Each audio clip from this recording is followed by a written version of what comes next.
Hey air signs, Gemini, Libra and Aquarius, Ascendant, Sun, Moon, Venus, Rising, and those of you cross-watching, welcome to your Tarot Love Messages. Today we're going to take a look at and see what is this no contact, no communication period about between you and your person, what's going on with them during this phase. What is their silence telling you? Why is it that they're distant, acting cold, or why they're pulled away? There is going to be a part 2 to this reading as well, and in part 2 of the reading we're going to explore the messages in a little bit more detail. So it is going to be a continuation, but a little bit more in depth as to what's really going on between the two of you in this situation. And part 2 of the reading is going to be made available via the extension link below. Now, for those of you that are interested in a personalized tarot reading with myself, please feel free to reach out and inquire. I will be listing my email address just below the video. Otherwise, guys, let's go ahead and let's begin. So again, this reading is available for all air signs, Gemini, Libra and Aquarius.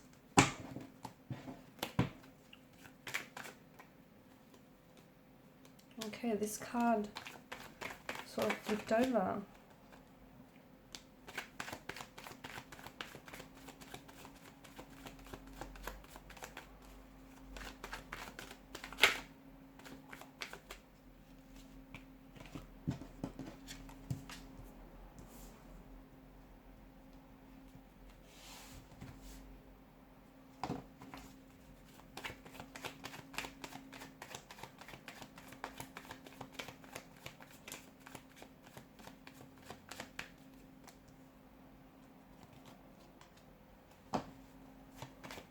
This person isn't done with you, not by a long shot.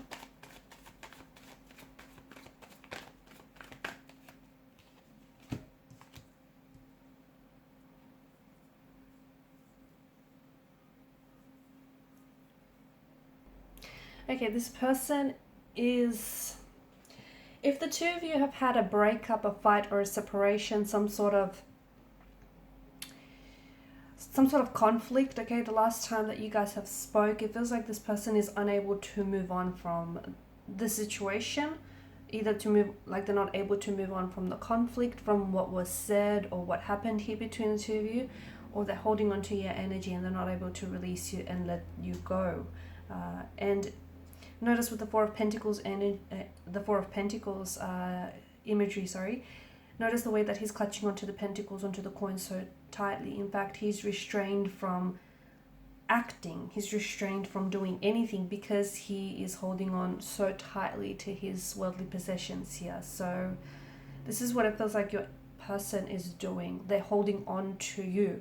They're holding on to your energy. They're holding on to the memories that the two of you created. Like, they haven't deleted any of your photos, your text messages. They're holding on to every little bit of just every little bit of thing that reminds you, that reminds them of you here.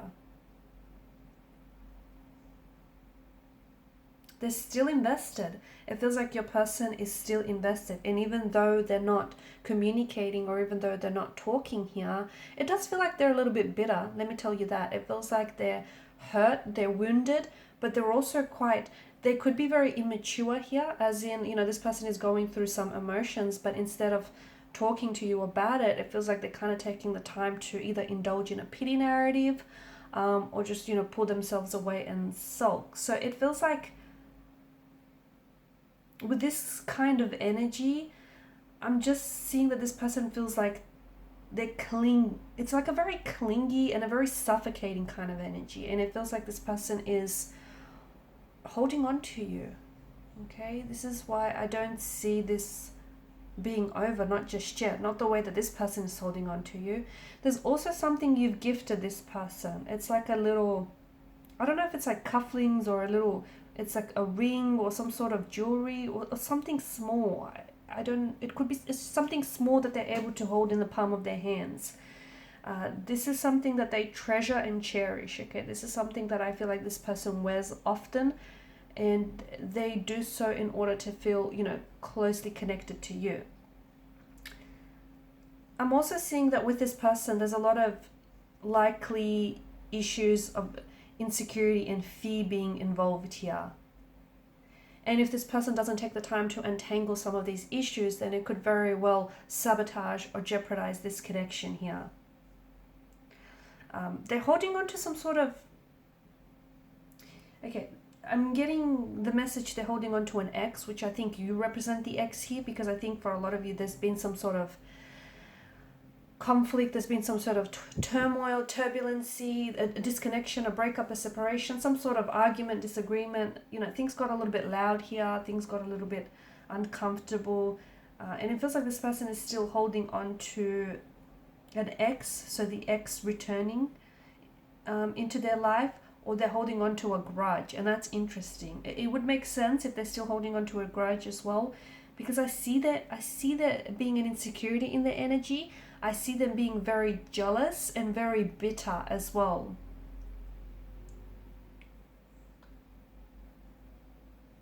They will communicate though, let me tell you, in the future there will be communication from this person. So even though you guys are going through something very uncomfortable or something very strange, weird or awkward, I'm seeing that you guys are going to come into alignment with one another in the future. Okay, it may take longer than you may have wanted it to, or it may take longer than you might have imagined it, but it just feels like they're trying to go over the struggle of the Five of Wands situation between the two of you. It feels like this person, what they're doing right now, I see them sort of battling with themselves. Their head and their heart are at war with one another. Their heart says they want you, their head says don't call, don't text, don't communicate. I'm also seeing that this person is very busy during this time, and I think this is a coping mechanism. I think this person is someone who's afraid to face their emotions. They're afraid to sit with their feelings. I mean, a lot of people are, right? It takes someone who is emotionally mature and emotionally intelligent in order to be able to navigate those, emotional kind of territories.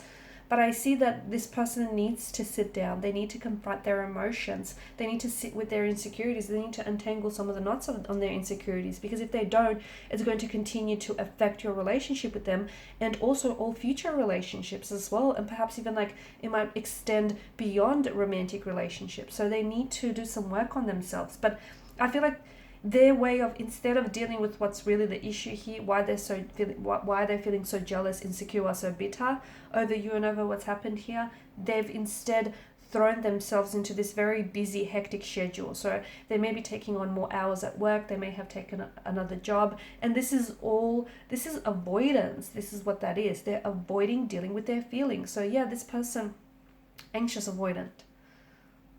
I'm getting in one way, I'm getting this person might have an anxious attachment style, but on the flip side of the coin, I'm getting an avoidant attachment style as well, which is really interesting. But it just feels like, this person is very busy, or they're coming across being very busy as well. They're acting cold, they're acting distant, because I feel like this person is just trying to understand themselves or their emotions a little bit better. But at the same time, I don't think that they want to give too much away with the High Priestess energy. This person is purposely coming across as cold and distant, but there's so much going on underneath, below the surface. There's just so much going on with them emotionally. They may also purposely be trying to appear very busy on social media, because they know that you're going to sneak a peek every now and then. So this person is purposely trying to, seem busy, seem like they're happy, they're having a good time. Now this is all a facade. This is all, an image that they want to project to you. So, don't be fooled. Don't look at that and think that they're happy and doing well without you. They're not. They've got a lot of inner turmoil that they're dealing with. There's a lot that they're not processing, that they're running away from. But I think this person is coming across as a little bit bitter, jealous, and insecure, and because they're coming across as, this way, they're trying to project that onto you. So they're trying to get you to feel jealous or feel insecure about yourself or about this situation. So do not fall into that trap. Okay, it's not worth it. They still care about you, of course they do. They feel like I mean, with the Star card, this person feels like the two of you were destined for one another. They felt like there was something very special about you and something very special about the two of you had. So I think this person is having a hard time grappling with the fact that they don't have that anymore, okay, or grappling with the fact that, you know, that they may have stuffed things up or whatever has happened here. This person has a hard time not, you know, understanding exactly what it is that's going on between the two of you. But this person does, I feel like they do love you. I feel like they do. There's a lot of hope in their energy. They are hoping that you will come back into their lives. They are hoping that the two of you will reconnect. They are, they're hopeful. They're hopeful.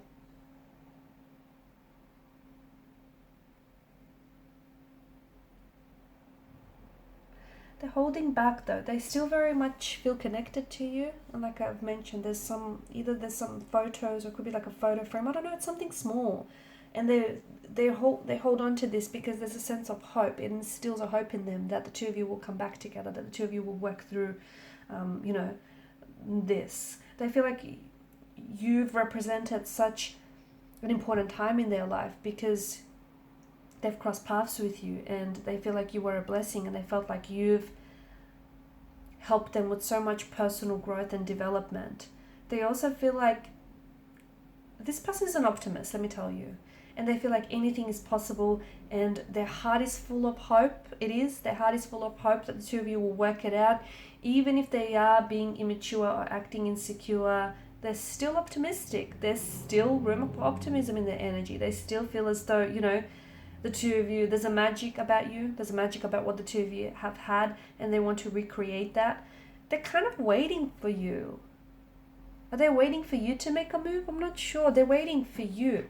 We'll explore what that's all about in part 2 of the reading. But honestly, they felt like you were a dream or a wish come true, and that you've lifted them up to the highest of highs. You were such an inspiration, or you still are such an inspiration to them. I see that they've bettered themselves because of you. You've made them change their ways, or you've made some very significant changes in their life. I see that you've transformed this person a lot. Wow, you honestly, I don't think you realize how much of an influence you are on this person's energy. And you still continue to be so, trust me. Okay, so in part 2 of the reading, we're going to explore, because I see a lot of communication in the future. I see messages pinging back and forth. I see a lot of contact communication. For those of you that are doing long distance, I see air travel in the cards. This person might be coming from overseas or from at a distance to see you. Okay, I see that like someone's bridging a distance, closing the gap, whether physically or emotionally, verbally. Okay, so follow me via the extension link below to part 2 of the reading, where we're going to explore the contact, the communication that's coming in, and when might that happen, because there's a lot of it. What is this person waiting for, and anything else that the cards want to tell us. So that part 2 of the reading is going to be made available via the extension link below. For those of you that are wanting a personal reading, feel free to inquire. Thank you guys so much. Please show your support for the channel by liking, sharing, and subscribing. Bye for now.